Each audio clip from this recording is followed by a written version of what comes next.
Benjamin Franklin, and today we will be interviewing an anti-federalist. Hi sir, what's your name? I'm Thomas Jefferson. And why don't you want the Constitution to get ratified? I don't want to get ratified because we just came out of having a tyrant. So why would we want to give more power to our central government? I see what you're saying.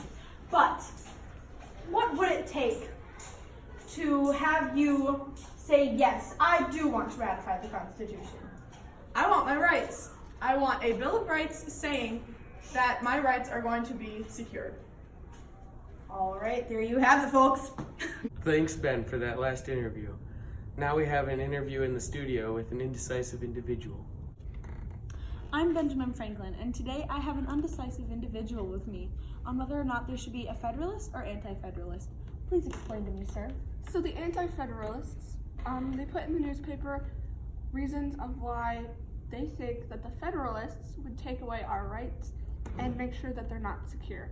But then the Federalist Papers, like the book or whatever, that shows that the Constitution would be a good idea and that it's well put together. So I really don't know which side I should be on.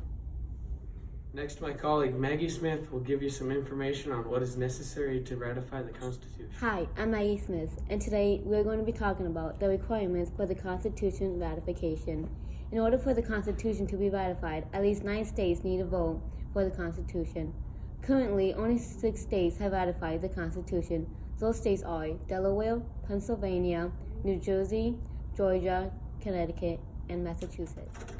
Ben, you're supposed to give the news now. What'd you say now, Chuck? This just in.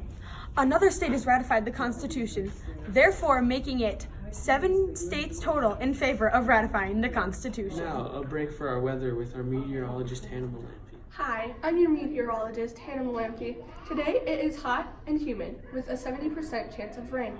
This is causing obstacles for the delegates to get to the Constitutional Convention. Their wagon wheels are breaking as they get stuck in the mud, and the horses are getting too hot and are slowing down. Hi, I'm Jennifer Williams, and today I'm going to talk about a few delegates just to get some insight about what could be going on inside of the Constitutional Convention. To get more people to ratify the Constitution, James Madison of Virginia, a lawyer, statesman, diplomat, and founding father, is in the process of writing the Bill of Rights, listing the prohibitions on governmental power. 1. Freedom of religion, speech, press, assembly, and petition. 2. Right to keep and bear arms in order to maintain a well-regulated militia. 3. No quartering of soldiers. 4. Freedom from unreasonable searches and seizures. 5. Right to due process of law, freedom from self-incrimination, double jeopardy. 6. Right to a speedy and public trial. 7. Right of trial by jury in civil cases. 8. Freedom from excessive bail, cruel and unusual punishments. 9. Other rights of the people. 10. Powers reserved to the states. Now we will be talking about another delegate, Alexander Hamilton, a lawyer and a statesman who is representing New York at the Constitutional Convention.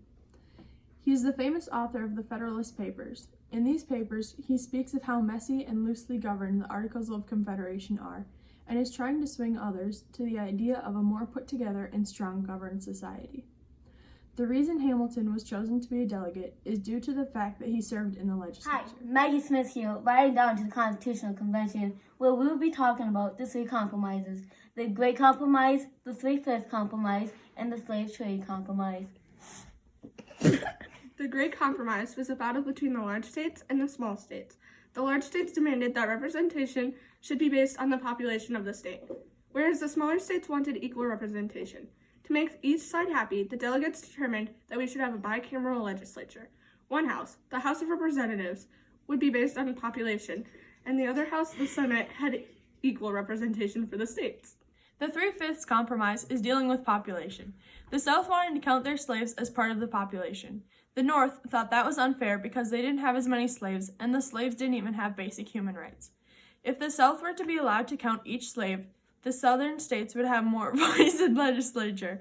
So they came to a compromise and said that each slave was counted as 3/5 of a person for the population of each The Slave state. Trade Compromise was where the southern slave states and the free states of the North wanted Congress to have power to regulate commerce. with the provisions that Congress cannot prohibit the slave trade for 20 years until 1808, but could levy tax on imported slaves.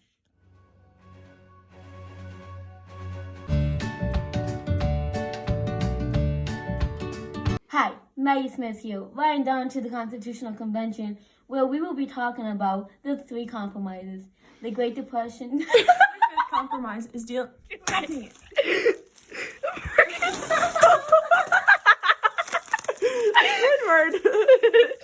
The Great Compromise was a battle between the large states and the small states.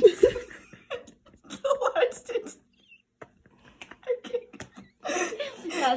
Hi, I'm.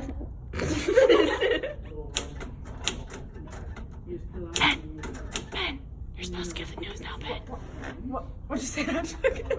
Hi there, I'm Benjamin Franklin. Oh, I almost said, and you're watching Disney. Just keep going. I am Ben Franklin, reporting live with an anti-federalist. What's your name, sir? I'm Thomas Jefferson. And where are you from? Pennsylvania. And why do you not want the Constitution to get ratified? I don't want it to be ratified because